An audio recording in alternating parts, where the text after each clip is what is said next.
Mr. Bramson, you spoke a little bit about Avalon and some of the downtown developments, but I wanted to ask, you're characterizing a lot of it as a success, but there's been some talk about the scaled back Echo Bay project. Mm-hmm. Do you think that that those projects delivered in the way that they were supposed to, the spark for the downtown? Well, I think probably most people outside of New Rochelle may not be aware of what the Echo Bay project is. So a brief description is probably in order. We've got a 10-acre site on our waterfront, which is an environmental brownfield. It's contaminated. There's no public access to it at all.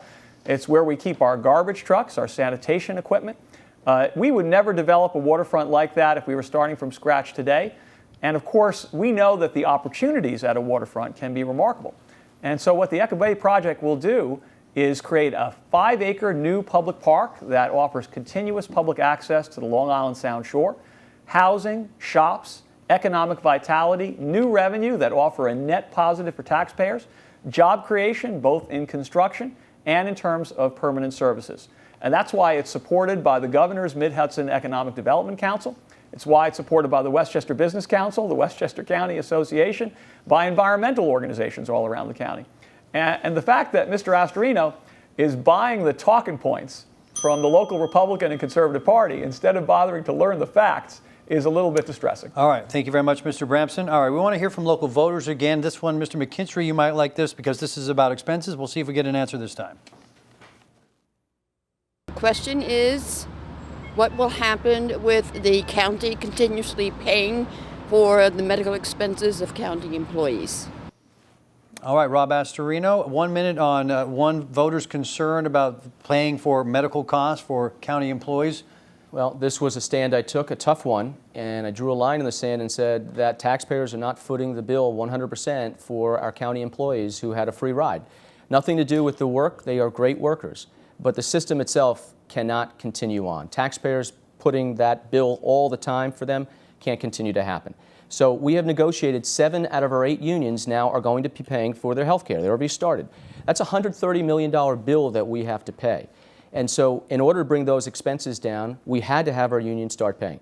The only union that is refusing to negotiate is the biggest one, the CSEA, because they're running phone banks for my opponent.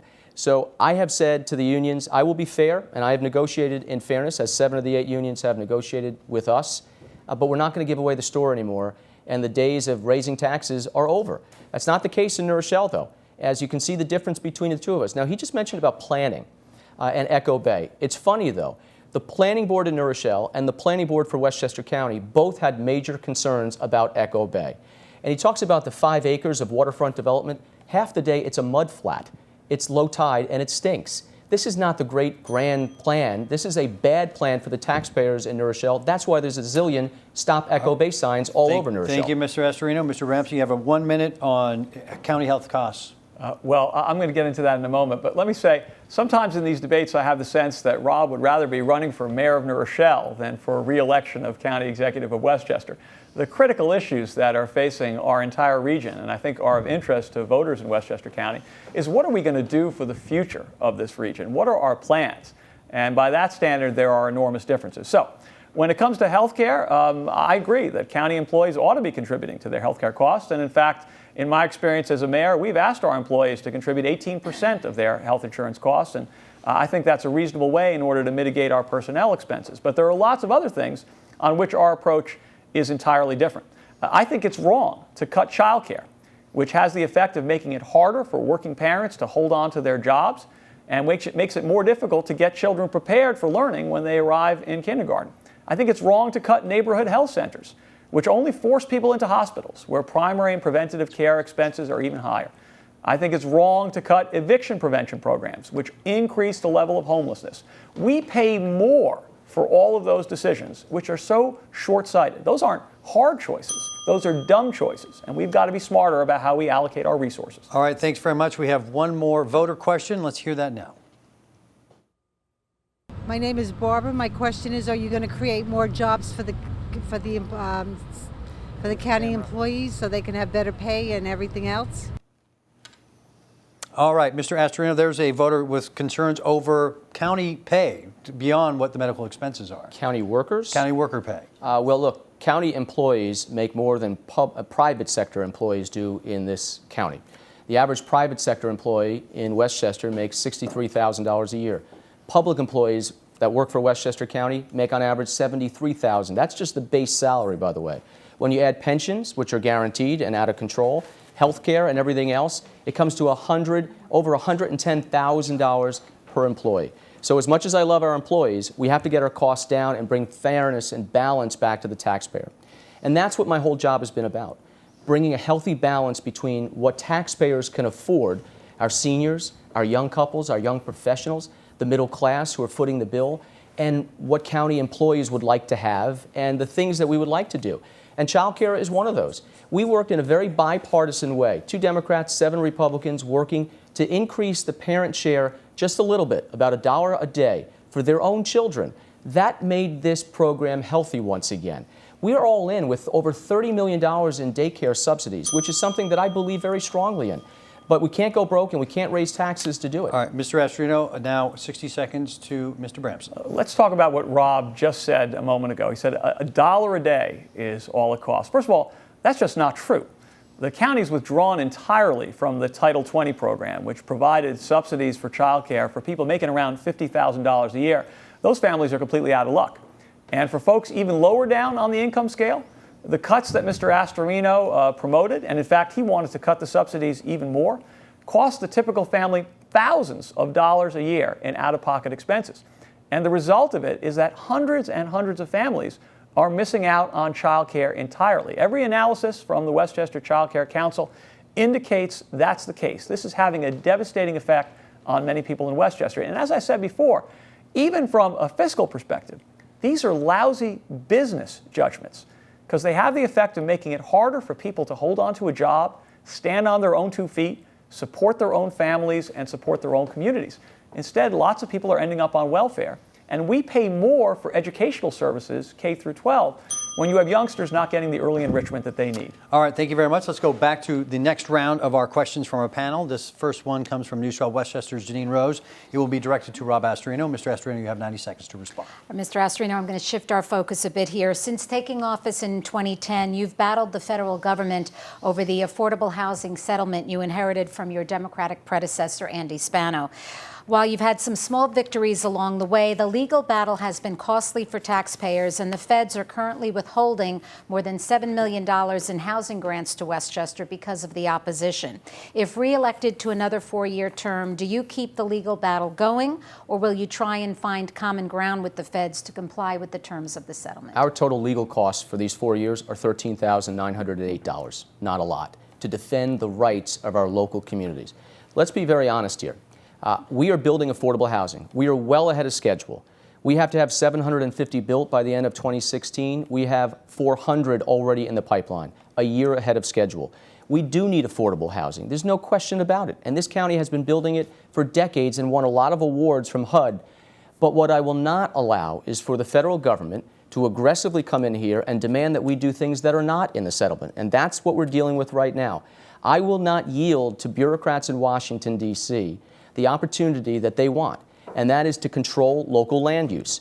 And if you don't believe me, please go to westchestergov.com or robastorino.com, and you can read this letter and many others. This letter is from HUD, and it was from this March 13th, where they specifically say in there that they're going to want to make sure that there are no restrictions or limits on multifamily housing, on the size of a development, that restrict indirectly or directly the number of bedrooms in a unit, density, and all the other things like townhouses and apartment houses in any neighborhood, because the federal government wants to control over national standards local land use. I won't allow that. And so I will stand very firmly with our communities. Who do you want to control your neighborhoods? Bureaucrats in Washington, D.C., or your neighbors who sit on the planning board and zoning board and town board? That's what this all boils down. Now, he's going to say it's an imaginary threat. Please read these letters, and you'll see it's not an imaginary threat whatsoever. Mr. Bramson, you get the same 90 seconds on the affordable housing settlement. Well, this is a real important issue. Reasonable people can disagree about the housing settlement. I have my own problems with how HUD has handled this, especially early on in the process, but I think most of us would agree that it is time to get this expensive, divisive mess behind us. And we've tried it Rob's way, and it hasn't worked. Problem isn't that he's fighting. The problem is that he is losing $20 million and counting in withheld federal grants that are urgently needed by municipalities and not-for-profit organizations. And of course, the legal expenses are more than he just stated because he's ignoring the enormous staff costs associated with making, for example, the preposterous argument in court that it is possible to simultaneously veto and promote legislation. I don't want my tax dollars spent making an argument like that in court, which naturally was thrown out by the judge. So we have to be smarter about how we approach this. And what disturbs me, and should disturb every resident of Westchester County, is that having failed to solve the real problem in the real world, Mr. Astorino is now engaged in fear tactics and mischaracterizing the real nature of the settlement. The federal government is not telling us to eliminate all local zoning codes in order to allow a high-rise building on every block, as he has said. The question is whether affordable housing can be constructed anywhere in a community. And the best way to resolve this is through cooperation and collaborative discussion involving county officials, local officials, and federal officials. The position that Mr. Astorino is taking basically says, I'm going to wash my hands of any responsibility, and I'm going to leave this all to the localities that may be sued, that may have problems, that may bear expenses. I want to help solve this. Thank you, Mr. Bramson. A 60-second follow-up for Mr. Astorino. Yeah, Mr. Astorino, how far are you prepared to go to fight the federal government? Would you risk fines or other sanctions that, in essence, could cripple the county There are or no fines. The only fines that we could get is if we do not meet the 750 units that we're required to build. We're well ahead of schedule. We will finish those. The Deputy Secretary of HUD said that those 750 units, that's a floor, not a ceiling. In their own letter on March 13th, they referenced the Rutgers study, which right in this letter says 10,768 units. We disagree that that should not be part of this. The department disagrees. That was their response. Now, the difference between Noam and I is I will stand very firmly with our neighborhoods and our communities for home rule and land use. He will not. He has said that we need to capitulate or compromise. Well, what does that mean? That means that the federal government then is going to get power on land use decisions. And the power to restrict, in this case, is for the power of communities to determine where apartments go and where multifamily housing go. Not whether they should, they all do. But single-family homes, quarter-acre lots, half-acre lots, to have apartment buildings in the middle of those neighborhoods, that's what we're dealing with here. And I will not allow that to happen. All right, Mr. Astorino, thank you very much. Now let's go to our next question from Jerry McKinstry from WVOX Radio, and that will be for Noam Bramson. Okay, if we can shift gears for a moment. Mr. Bramson, central in your campaign are very national issues, a woman's right to choose, marriage equality, and other national platforms. And I'd like to ask you, are any of these rights in jeopardy here in Westchester County?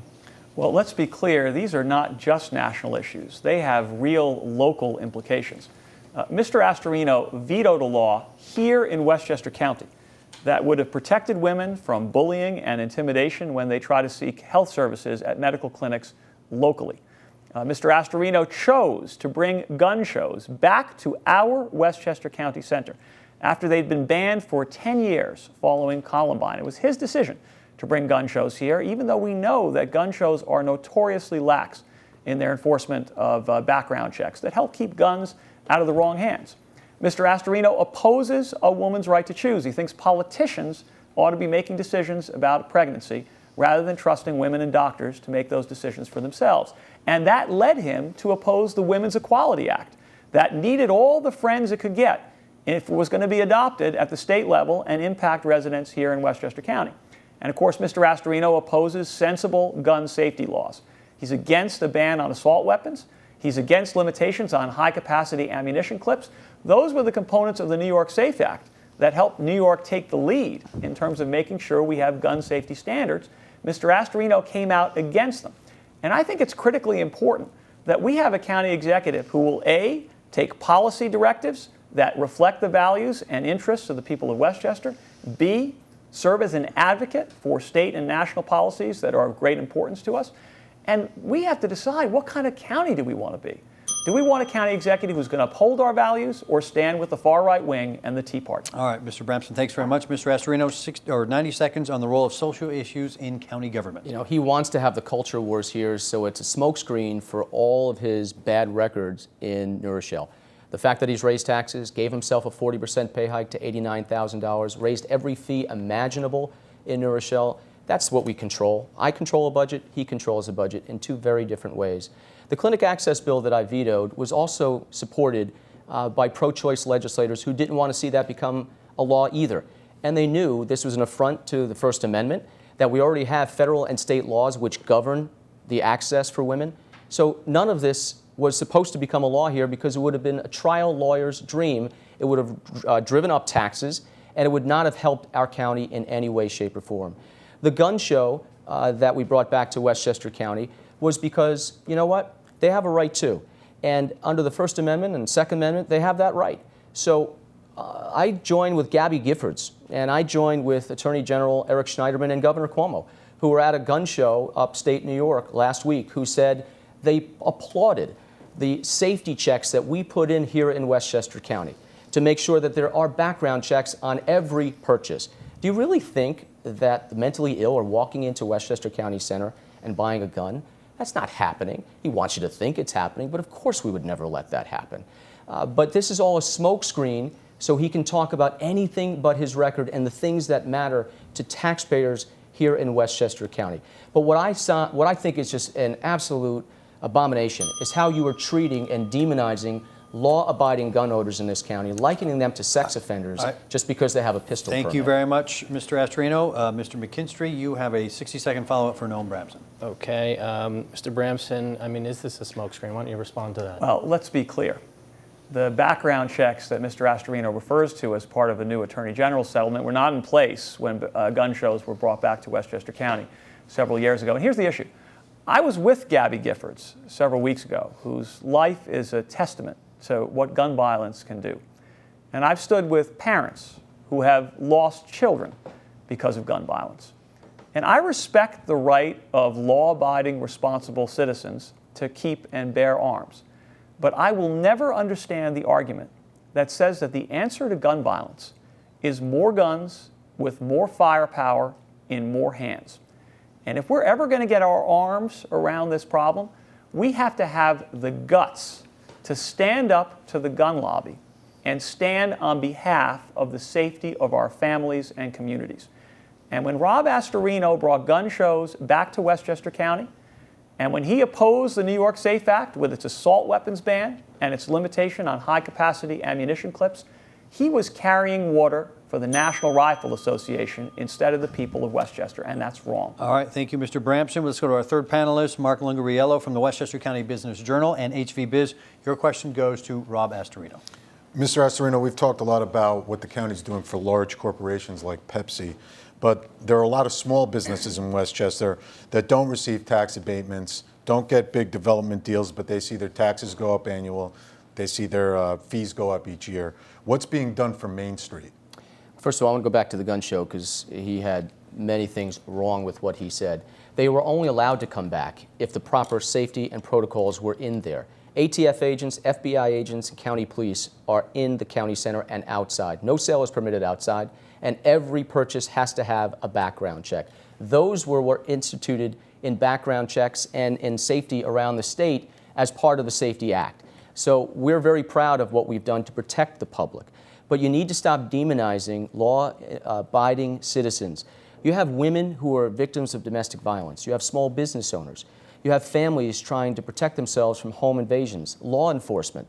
All these people have a right and have earned that right to have a pistol permit. And for you to sit there and say, in essence, they're bad people, and by the way, to have a despicable ad that basically insinuates that I am responsible for the deaths of these children, which you know all occurred before 2009, is just outrageous. Now, with regard to your question, Mark, I'll talk to you about Jim and Darlene White of Mount Vernon. I happened to meet them at a March of Dimes walk in White Plains, and they came up to me and they said, is there anything that the county could do for our small business? They do specialty parts. And I said, you know what, come to our office and let's see. And lo and behold, there were some things that we could do, including training and marketing. Well, their business has taken off. They're up 43% over the last year. And that's a success story for a small business that we continue to do along Main Street in every community. All right, 90 seconds to Mr. Bramson on tax breaks for small business. I'm going to get to that, but I want to come back also to something that Mr. Astorino mentioned earlier. He talked about the clinic access legislation that helps protect women from intimidation and bullying when they receive medical services. That's the legislation that Mr. Astorino vetoed. I want to tell you a little bit about my wife. When I met her, she was living in Providence, Rhode Island. And for quite a while, she used to volunteer every Saturday to help escort women at clinics. And why was that necessary? Because many of these women who were often poor and generally trying to just find OBGYN services, not abortions, but